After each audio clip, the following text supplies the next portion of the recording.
আপনি যখন বিভিন্ন মিলাদে যান, আপনি পূর্ণ আস্থা নিয়ে একটা মিলাদে যান, কিন্তু মৌলভী সাহেব যখন নিজের কারিশমা দেখানোর জন্য 1.5 ঘন্টা ধরে মুনাজাত করতে থাকে, আপনি কিন্তু বিরক্ত হন।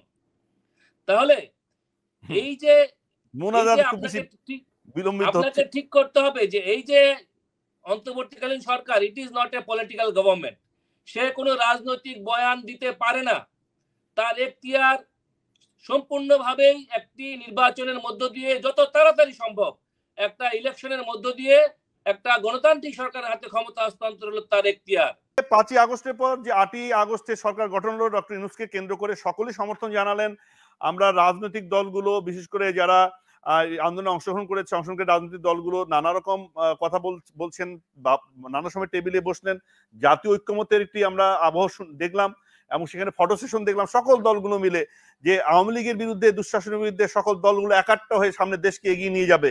কিন্তু সাম্প্রতিক সময়ে যে প্রবণতাগুলো আমরা দেখছি, তাতে কি এই ঐক্যটির শেষ পর্যন্ত আসলে ফাটল তৈরি যদি হয়, তাহলে ইউনূস সরকার যদি ব্যর্থ হয়, তাহলে এই আন্দোলনও ব্যর্থ হয়ে যেতে পারে কিনা, এই আশঙ্কাটি আপনি করেন কিনা? আসলে করণীয় কি? দেখেন, আপনি খুব গুরুত্বপূর্ণ একটি প্রশ্ন করেছেন। এখানে আমার শ্রদ্ধেয় রাজনৈতিক সহযোদ্ধা বড় ভাই হাবিব ভাই আছেন, রবি ভাই আছেন এবং বিশিষ্ট রাষ্ট্রবিজ্ঞানী প্রফেসর নাজমুল হাসান কলিমুল্লাহ স্যার তো ইতিমধ্যে এই বর্তমান সরকারের একটা পোস্টমর্টেম উনি করে দিয়েছেন। তো আমার মনে হয় যে আমি অত পলিটিক্যাল সায়েন্সের ডিপ থিওরির মধ্যে যাব না, আমি খাস বাংলায় বলি। সেটা হচ্ছে, আমরা যারা কোর্টে বসি, আমরা জজ সাহেবদের এখতিয়ার সম্পর্কে জানি, যে কোন কোর্টের কতটুকু এখতিয়ার আছে। কোর্টের প্রতি সবার আস্থা থাকে, কিন্তু সেই কোর্ট যদি এখতিয়ার বহির্ভূত কোনো কাজ করে, তখন ওই কোর্টের বিরুদ্ধেও কিন্তু কথা ওঠে এবং এটা কন্টেম্পটে দিয়ে দিয়ে কিন্তু সেই কোর্ট তখন নিজেকে রক্ষা করতে পারে না, তখন সেটা জুডিশিয়াল রিভিউতে চলে যায়।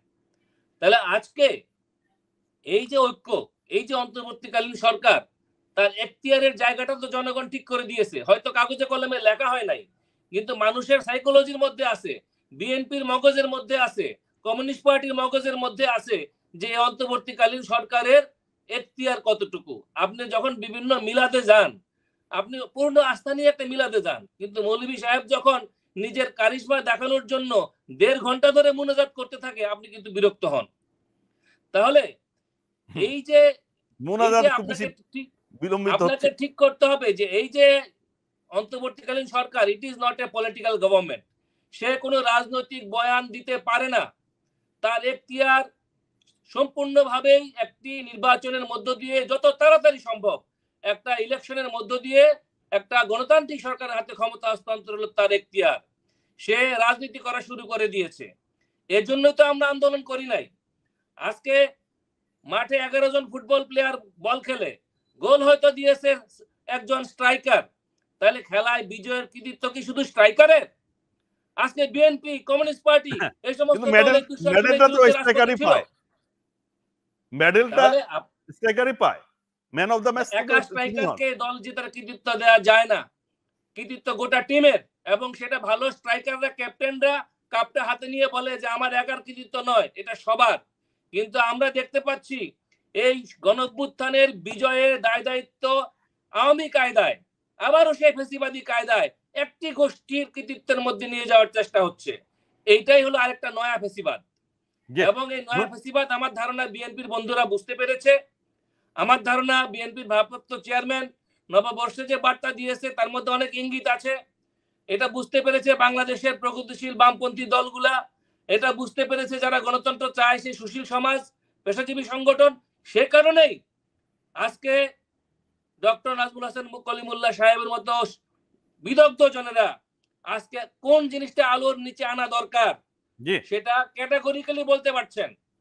আমার মনে হয় এই ধরনের সত্যবাদী লোক যারা, স্পষ্টবাদী লোক যারা, তাদের কথাকে জনগণের সামনে নিয়ে আসেন, ওই সমস্ত কন্ট্রাডিক্টরি রাজনীতি ফাঁপা বেলুনের মতো উড়ে যাবে।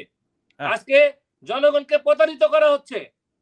আজকে সংবিধানবিহীন আপনি সংবিধানের অধীনে শপথ নেবেন, আবার সংবিধানকে কবরস্থ করবেন। যে বাপ আপনাকে জন্ম দিল, সেই বাপকে আপনি কবরস্থ করবেন, বলবেন আপনি আপনি জন্ম হয়েছেন। এই যে ঔদ্ধত্যপূর্ণ আচরণ, এইটা কোনো গণতান্ত্রিক আচরণ না, এটা ফ্যাসিবাদী আচরণ। নয়া ফ্যাসিবাদী আচরণ। এই ফ্যাসিবাদের জন্য আমরা রাজপথে আন্দোলন করি নাই। আমরা একটা সুশাসন, দুর্নীতিমুক্ত সমাজ, সাম্যভিত্তিক সমাজ এবং বহুদলীয় গণতন্ত্র, পার্লামেন্টারি গণতন্ত্রের জন্য প্রাণ দিয়েছিলাম, লড়াই করেছিলাম। ধন্যবাদ, ধন্যবাদ হাসান ভাই।